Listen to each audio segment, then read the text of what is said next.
Itu sederhana dan langsung ke inti. Sangat besar, misterius, dan sangat penting, bukan? Oke, sangat jelas. Sekarang, kita lihat ayat 14. Firman itu telah menjadi manusia dan diam di antara kita. Dan kita telah melihat kemuliaannya, yaitu kemuliaan yang diberikan kepadanya sebagai anak tunggal Bapa. Akhirnya kita paham. Akhirnya sekarang kita paham tentang anak. Dia bukanlah hasil dari hubungan suami istri antara Allah dengan Dewi atau dengan Maria. Dialah Firman. Sekarang kita sudah tahu siapa sang anak. Sang anak adalah Allah. Dia adalah Allah. Poin kedua, kita tahu bahwa dia bersama dengan Allah dan dia berada dari Allah. Itulah sebabnya dia disebut anak Allah dan yang mengutus dia disebut Allah Bapa. Hubungan ini, poin ketiga, selalu dan telah ada dan tidak punya awal. Ya, memang sulit dipahami. Bahkan anak kecil mungkin akan tanya, Yesus dari mana? Allah dari mana? Bagaimana awal mulanya? Tidak ada jawaban tentang awal mula Allah. Karena memang tidak mempunyai awal. Ini adalah fakta yang mencengangkan. Allah adalah sebagai Allah Bapa, Anak, dan juga Roh Kudus. Satu Allah, satu pribadi kealahan, satu sifat kealahan dalam tiga pribadi. Allah Bapa, Anak, dan Roh Kudus. Lalu ada di dalam hubungan yang maha kudus dan penuh sukacita yang tidak terbatas. Dunia tidak memiliki akhir dan awal. Dialah yang diutusnya.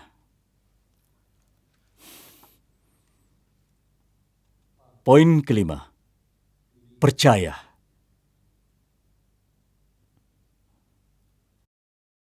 Besar kasih Allah akan dunia ini sehingga dia mengaruniakan anaknya.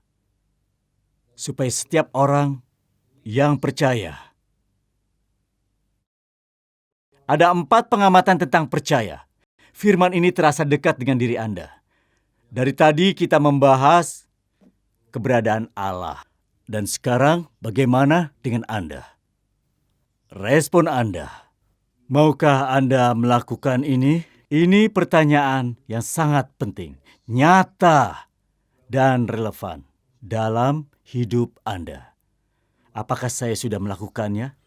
Karena kalau belum, maka sampai Anda mati, Anda akan binasa untuk selama-lamanya.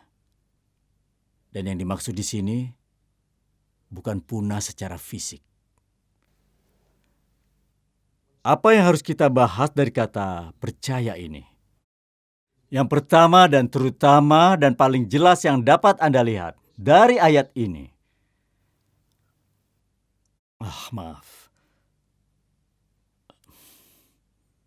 Yang tadi abaikan. 4 hal dari ayat tersebut. Pertama, tidak semua orang menikmati apa yang telah Yesus lakukan. Tidak semua orang akan menikmati hasilnya. Setiap orang yang percaya kepadanya tidak akan binasa. Jadi, percaya akan membawa kita pada fakta bahwa ada persyaratan. Jika Anda tidak memiliki iman itu, Anda akan binasa. Jika Anda punya iman itu, Anda akan dapat hidup. Tidak semua orang akan dapat kehidupan kekal. Pengamatan kedua. Percaya itu artinya menerima sesuatu yang memang benar. Misal, ketika menyangkut seseorang berarti kita percaya. Kita menyangkut janji berarti kita percaya akan janji itu. Percaya pada seseorang untuk jadi diri mereka yang sebenarnya dan melakukan apa yang mereka katakan.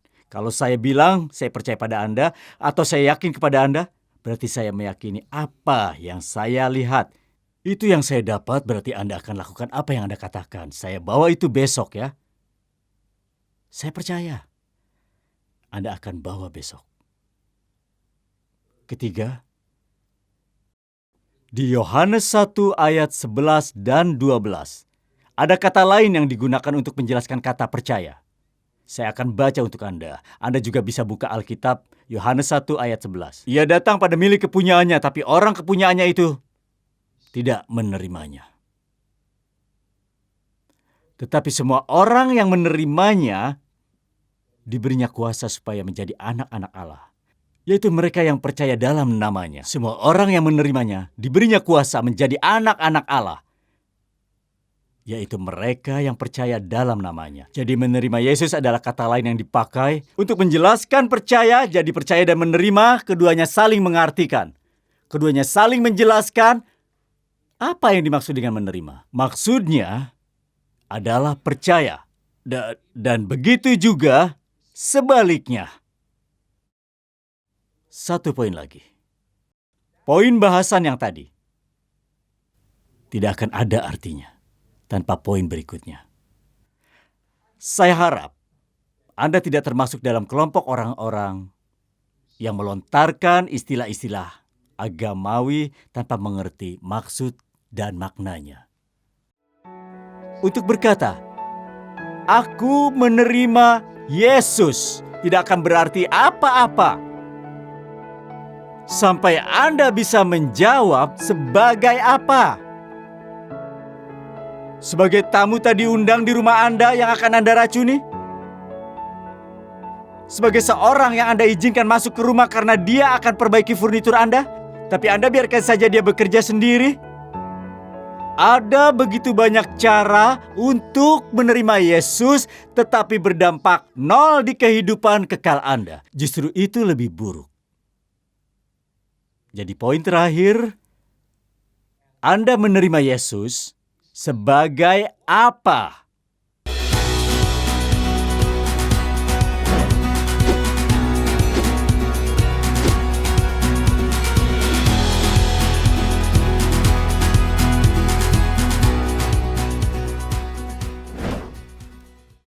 Dan menerima Yesus sebagai apa?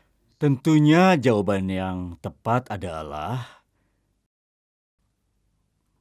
menerima Dia sebagai dirinya, bukan karena pemikiran Anda tentang Yesus atau apa yang orang lain bilang, atau karena Anda mau Dia seperti apa tetapi sebagaimana dirinya. Banyak ayat yang menjelaskan siapa dirinya. Semua ayat sebetulnya dari Yohanes 6 ayat 35. Kata Yesus kepada mereka, "Aku adalah roti hidup. Barang siapa datang kepadaku, ia tidak akan lapar lagi. Dan barang siapa percaya kepadaku, ia tidak akan haus lagi. Akulah roti. Akulah air. Jika engkau percaya padaku, engkau menerimaku seperti itu, roti hidup bagi jiwamu, air hidup bagi jiwamu. Apa Anda haus? Tentu saja Anda haus. Tentu Anda haus. Karena hati Anda adalah pabriknya rasa haus. Anda bangun dengan rasa haus dan mau tidur juga begitu. Tidak pernah tidak haus. Anda semua haus akan ribuan hal. Dan Yesus berkata, "Akulah pribadi dan sumber, yang jika engkau minum air dariku, dahagamu akan terpuaskan. Hausmu akan hilang. Akulah makanan. Yang jika engkau memakannya, engkau tidak akan lapar lagi." Tidak akan lapar lagi yang selama ini menghancurkan pernikahanmu.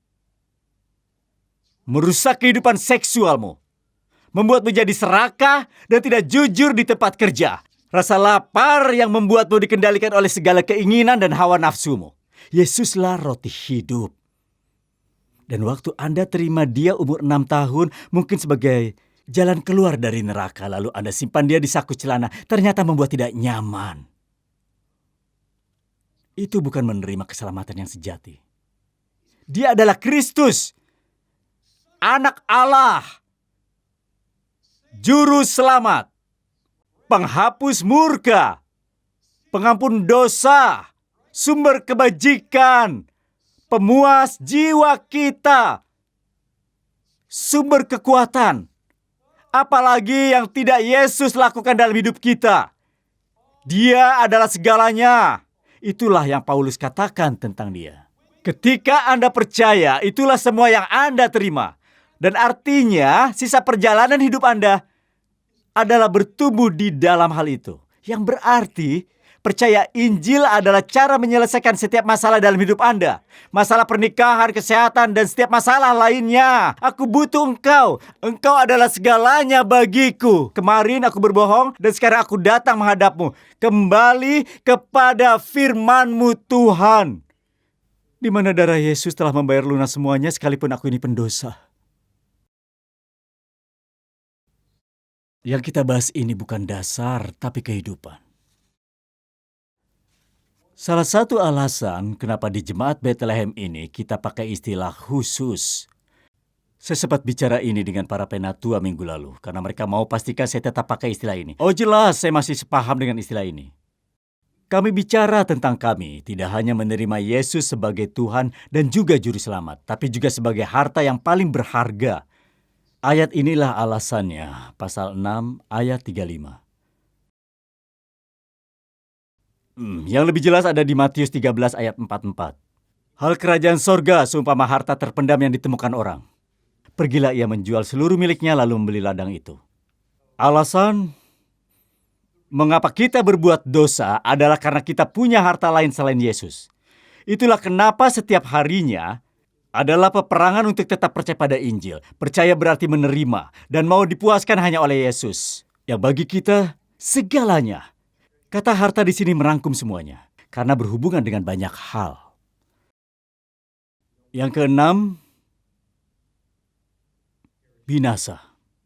Karena begitu besar kasih Allah akan dunia ini sehingga Ia telah mengaruniakan anaknya yang tunggal supaya setiap orang yang percaya kepadanya tidak binasa. Kebinasaan adalah kebalikan dari kehidupan kekal. Jadi satu sisi kehidupan kekal dan sisi lain kebinasaan. Kebinasaan sifatnya kekal dan bukan kehidupan. Kebinasaan itu nyata. Makna binasa yang lain ada di ayat 18. Barang siapa percaya kepadanya, ia tidak akan dihukum. Kata dihukum sering kita dengar di dalam persidangan. Tugas utama seorang hakim, biasanya dia membacakan dan menjatuhkan hukuman. Barang siapa tidak percaya, ia telah berada di bawah hukum. Jadi Allah telah menjatuhkan putusan kepada seluruh umat manusia, semua bersalah. Akan binasa, akan masuk neraka, dan pantas karena pelanggaran manusia, Tuhan tidak terhutang sama sekali. Tidak, tidak, tidak. Jika Tuhan melewatkan saya dan tidak bangkitkan saya di kehidupan kekal, Dia tidak bersalah. Malah saya selalu bersalah dalam kehidupan saya setiap hari. Saya hanya memberi 2% dari semua waktu saya. Menganggap dia tidak lebih penting dari internet, uang, kesehatan, hiburan, harta benda, video, atau game. Saya sendiri yang bersalah. Tuhan tidak berhutang apapun kepada saya. Jadi ada putusan buat saya, yaitu hukuman. Satu ayat yang begitu jelas dari Injil Yohanes tentang makna binasa ada di pasal 3 ayat 36. Yohanes 3 ayat 36. Barang siapa percaya pada anak, ia beroleh hidup yang kekal. Tetapi barang siapa tidak taat kepada anak, ia tidak akan melihat hidup. Melainkan murka Allah tetap ada di atasnya. Murka Allah sudah ada. Karena itulah ayat 18 bilang telah berada di bawah hukuman. Dan ayat 36 berkata tetap ada. Tidak ada hal yang lebih buruk yang dapat Anda bayangkan. Saya berani jamin. Tidak akan ada hal yang lebih buruk di alam semesta ini. Yang lebih buruk daripada mengalami murka Allah selamanya. Tuhan yang Maha Suci dan berkuasa mencurahkan murka terhadap Anda. Tidak ada hal yang lebih buruk daripada itu. Terakhir, yang ketujuh, hidup. Sehingga ia telah mengaruniakan anaknya yang tunggal, supaya setiap orang yang percaya kepadanya tidak binasa, melainkan hidup.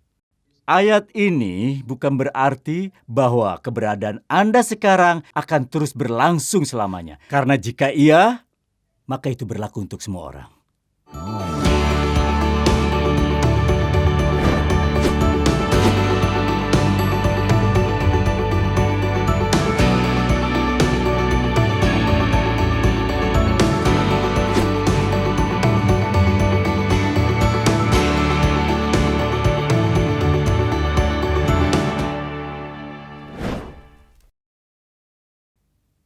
Semua orang akan hidup selamanya. Tapi bukan itu arti hidup yang kekal. Hidup akan didapatkan jika Anda percaya. Arti dari hidup yang kekal adalah lahir baru. Pasal 6 ayat 63 berkata, Rohlah yang memberi hidup. 1 Yohanes 5 ayat 11 berkata, hidup itu ada di dalam anaknya. Jadi, apa yang terjadi? Jadi begini, Anda mati. Anda memberontak pada Allah. Anda tidak tertarik pada hal rohani dan memilih jalan hidup menjauh dari Tuhan. Lalu Tuhan, dalam kebebasannya meniup hidup kepada Anda. Maka terjadilah percepatan. Dan hidup Anda dibangkitkan. Pada saat itu, inilah yang terjadi. Yang pertama, melalui kebangkitan iman, Anda dipersatukan dengan Kristus. Dalam persekutuan dengan Kristus, Anda memperoleh hidup. Yaitu hidup di dalam Dia. Barulah kemudian Anda hidup selamanya dalam kehidupan yang baru. Yesus berkata, Akulah kebangkitan dan apa? Akulah hidup. Akulah kebangkitan dan hidup. Barang siapa percaya, ia akan hidup walaupun ia sudah mati. Dan setiap orang yang hidup dan yang percaya kepadaku tidak akan mati selamanya. Sampai pada titik ini, kita jangan melupakan kata mengaruniakan. Barusan kita bahas kata hidup. Pandangan saya, yang salah pada diri kita adalah kita ini orang mati. Dan untuk itu, kita harus memperoleh kehidupan. Pemahaman seperti itu jelas tidak cukup untuk memahami keselamatan. Karena pemahaman itu belum ada kaitannya dengan kematian Yesus. Ia telah mengaruniakan anaknya yang tunggal, supaya setiap orang yang percaya kepadanya. Jadi, untuk apa Allah mengaruniakan anaknya? Dia adalah anak domba Allah yang menghapus dosa dunia. Ada dua kebutuhan mendesak di sini, bukan cuma satu. Pertama, aku mati dan aku membutuhkan hidup. Yang kedua, aku bersalah dan butuh pengampunan. Aku hidup di bawah hukuman di sisi ini. Dan di sisi lain, aku ini sudah mati. Karena salib menjawab kebutuhan yang pertama. Roh Kudus menjawab kebutuhan yang kedua.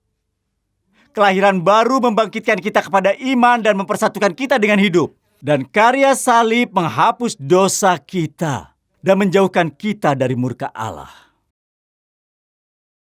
Anak Allah datang ke dunia untuk menjawab dua hal, bukan hanya satu.